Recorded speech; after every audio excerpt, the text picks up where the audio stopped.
இந்த செய்தியை உங்களுக்காக வழங்குவது அருண் மசாலா. 1983 ஆண்டிலிருந்து தரத்துடன் தன்மை மாறாத அறுசுவை சமையலுக்கான அருண் மசாலா.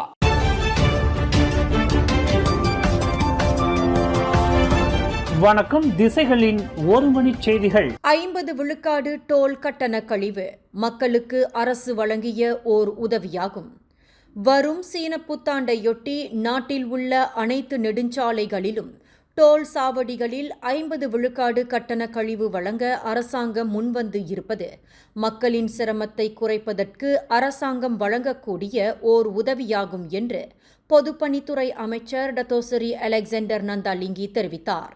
இவ்வாண்டு முதல் பண்டிகைகள் காலங்களில் டோல் கட்டண இலவசம் இல்லை என்று அரசாங்கம் தீர்க்கமாக முடிவு எடுத்த போதிலும் நேற்று அறிவிக்கப்பட்டு இருக்கும் டோல் கட்டணத்தில் 50 விழுக்காடு கழிவு மக்களுக்கு வழங்கும் ஓர் உதவியாகவே வகைப்படுத்தப்பட்டுள்ளதாக அவர் குறிப்பிட்டார். 50 விழுக்காடு கட்டண கழிவு வழங்கப்படுவது மூலம் டோல் ஒப்பந்த நிறுவனங்களுக்கு அரசாங்கம் வழங்கக்கூடிய இழப்பீட்டுத் தொகை 20.08 மில்லியன் ரிங்கிட் என மதிப்பிடப்பட்டுள்ளதாக அலெக்சாண்டர் நந்தாலிங்கி தெரிவித்தார். பந்திங் தஞ்சோங்ரு கடற்பகுதியில் 5 அந்நிய ஆடவர்கள் சுடப்பட்டதற்கு காரணம் என்ன என்பது குறித்து ஸ்லாங்கூர் மாநில போலீஸ் தலைவர் டத்தோ ஹுசேன் ஒமார் கான் விளக்கம் அளித்துள்ளார். சட்டவிரோதமாக நாட்டிற்கு நுழைய முயற்சி செய்த அந்த 5 கடல்சார் போலீசார் மடக்கிய போது அவர்கள் பாராங்கினால் தாக்குவதற்கு முயற்சி செய்துள்ளனர். படகில் பயணம் செய்த அவர்கள் கடல்சார் போலீசாரின் இயந்திர படகை மோதியுள்ளனர். 4 முறை மோதப்பட்ட பின்னர் கடல்சார் போலீஸ்காரர்களை பாராங்கினால் தாக்குவதற்கு முயற்சி செய்துள்ளனர். அப்போது தங்களை தற்காத்துக் கொள்வதற்கு கடல்சார் போலீசார் துப்பாக்கி பிரயோகம் நடத்திய போது ஒருவர் உயிரிழந்த வேளையில் மற்றொருவர் காயமுற்றார். காயமுற்ற நபர் கில்லான் தங்கு அம்புவான் ரஹீமா மருத்துவமனையில் சேர்க்கப்பட்டுள்ளார். இந்த துப்பாக்கி சூட்டு சம்பவம் தொடர்பில் கடல்சார் போலீசார் போலீசில் புகார் ஒன்றை செய்துள்ளதாக ஹுசேன் ஒமார் கான் குறிப்பிட்டார். சுகாதார பராமரிப்பு பணியாளர்களுக்கான வெவ்வேறு நேர வேலை முறை மீதான உத்தேச திட்டத்தை அமைச்சரவை ரத்து செய்துள்ளதாக சுகாதாரத்துறை அமைச்சர் டத்தோஸ்ரீ டாக்டர் ஜுல்கிஃப்லி அஹ்மத் அறிவித்துள்ளார். நேற்று காலையில் பிரதமர் டத்தோஸ்ரீ அன்வார் இப்ராஹிம் தலைமையில் நடைபெற்ற அமைச்சரவை கூட்டத்தில் இந்த உத்தேச திட்டத்தை ரத்து செய்வதற்கு முடிவு செய்யப்பட்டதாக அவர் குறிப்பிட்டார். இந்த வெவ்வேறு நேர வேலை முறை தொடர்பில் பல்வேறு தரப்பினர் தங்கள் ஆதங்கத்தையும் அதிருப்தியையும் எதிர்ப்பையும் தெரிவித்துள்ளனர். எனவே இந்த உத்தேச திட்டம் அமல்படுத்தப்படுவதற்கு முன்னதாக அது குறித்து விரிவான ஆய்வை மேற்கொள்ளும்படி சுகாதார அமைச்சுக்கு அமைச்சரவை உத்தரவிட்டுள்ளதாக டாக்டர் ஜுல்கிஃப்லி அஹ்மத் தெரிவித்தார். கடந்த வியாழக்கிழமை இரவு 9 மணியளவில் ஜோஹர் பாரு பண்டார்பாரு ஊடாவில் தொடக்கப்பள்ளி அருகில் சாலையோரத்தில் நிறுத்தப்பட்டிருந்த BMW காருக்குள் தாயும் மகளும் இறந்து கிடந்த சம்பவம் அதிர்ச்சி அலைகளை ஏற்படுத்திய போதிலும் பள்ளி பாதுகாவலர் வெளியிட்டுள்ள தகவல் பல்வேறு சந்தேகங்களை ஏற்படுத்தியுள்ளன. அந்த BMW காரின் எண்ணெய் டாங்கியின் ஏற்பட்ட பெட்ரோல் கசிவின் காரணமாக அது குளிர்சாதன பெட்டியில் கலந்து நச்சுவாயுவை வெளியேற்றி இருக்கக்கூடும். இதன் காரணமாகவே தாயையும் மகளையும் மூச்சடைக்க செய்து இருக்கலாம் என்று போலீசாரின் பூர்வாங்க விசாரணையில் தெரியவந்துள்ளது. 42 வயது தாயும் 14 வயது மகளும் சுயநினைவின்றி கிடந்த நிலையில் இறந்து கிடந்தது இரவு 9 மணியளவில் கண்டுபிடிக்கப்பட்ட போதிலும் அந்த BMW கார் பிற்பகல் 2 மணியளவில் பள்ளிக்கு அருகில் சாலையோரத்தில் நிறுத்தப்பட்டதை தாம் பார்த்ததாக பள்ளி பாதுகாவலர் ஒருவர் தெரிவித்தார். அந்த கார் சாலையோரத்தில் நின்றது தமக்கு எந்தவொரு சந்தேகத்தையும் ஏற்படுத்தவில்லை என்று அந்த பாதுகாவலர் கூறினார்.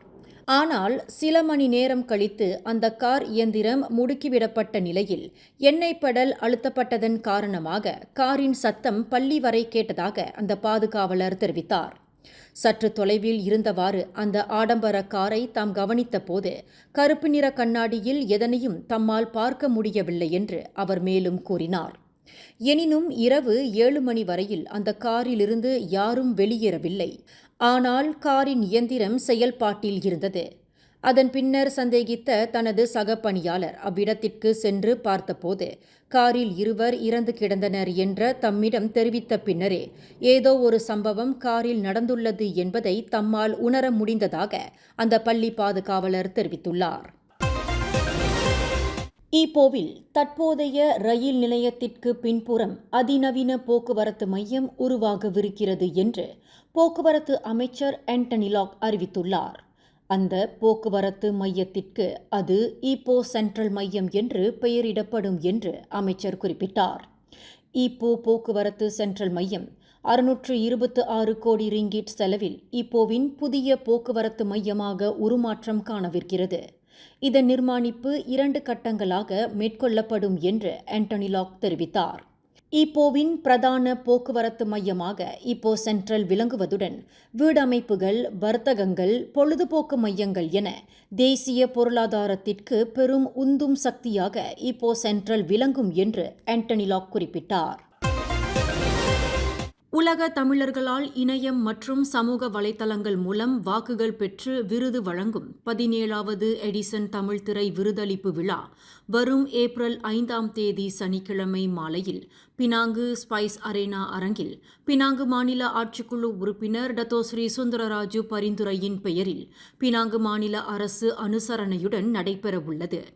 இந்நிகழ்வில் பல்வேறு நாடுகளில் உள்ள பண்பலை வானொலி, தினசரி நாளிதழ், தொலைக்காட்சி மற்றும் இணையதளங்கள் மூலம் வாக்குகளை பெற்று தேர்வு செய்யப்படுகின்றவர்கள் விருது வழங்கி கௌரவிக்கப்படவுள்ளனர். இந்நிகழ்வின் தேர்வு பட்டியலில் 33 வரிசையில் தேர்ந்தெடுக்கப்படும் நடிகர், நடிகைகள், இயக்குநர்கள், இசையமைப்பாளர்கள், பின்னணி பாடகர்கள், பாடல் ஆசிரியர்கள், கேமராமேன்கள், எடிட்டர்கள், நடன இயக்குநர்கள் என பல வரிசையில் தேர்வு நடைபெறவுள்ளது. இத்தேர்வு பட்டியலில் இடம்பெற 2024 ஜனவரி 1ஆம் தேதி முதல் டிசம்பர் 31ஆம் தேதி வரை திரையரங்கம் மற்றும் OTT தளங்களில் வெளியீடு கண்ட திரைப்படங்கள் தேர்வு பட்டியலில் இடம்பெறவுள்ளன. இந்நிகழ்வில் விருது மற்றும் கலை நிகழ்ச்சிகள், நகைச்சுவை நிகழ்வு, இந்திய கலைஞர்களுடன் மலேசிய கலைஞர்களும் கலந்து கொண்டு நிகழ்ச்சியை படைக்க உள்ளனர் என்று எடிசன் விருது குழு தலைவர் செல்வகுமார் தெரிவித்தார். மேல் விவரங்களுக்கு 0166167708 என்ற எண்ணில் தொடர்பு கொள்ளலாம். கடப்பிதழ்களுக்கான விண்ணப்பங்கள் அதிகரித்துள்ளதை தொடர்ந்து அதனை சமாளிக்கும் முயற்சியாக நாடு முழுமையிலும் தேர்ந்தெடுக்கப்பட்ட குடிநுழைவு அலுவலகங்கள் வார இறுதி நாட்களில் திறக்கப்படவுள்ளன. வழக்கமாக வேலை நாட்களில் செயல்படும் கடப்பிதழ்களை வெளியிடும் மொத்தம் 20 அலுவலகங்கள் அடுத்த சனிக்கிழமை முதல் திறக்கப்பட்டிருக்கும் என்று உள்துறை அமைச்சர் டத்தோஸ்ரீ சைஃபுடின் நசுத்தியோன் இஸ்மாயில் தெரிவித்தார்.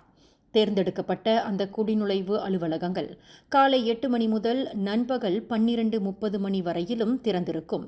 நகர்ப்புற உருமாற்று மையங்களான UTCயில் உள்ள குடிநுழைவு முகப்பிடங்கள் வழக்கம் போல் செயல்படும் என்று சைஃபுடின் குறிப்பிட்டார். இந்த செய்தியை உங்களுக்காக வழங்கியது அருண் மசாலா.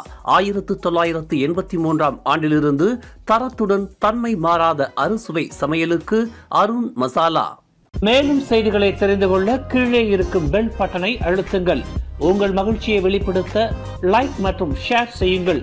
தொடர்ந்து திசைகளோடு இணைந்திருக்க சப்ஸ்கிரைப் செய்யுங்கள்.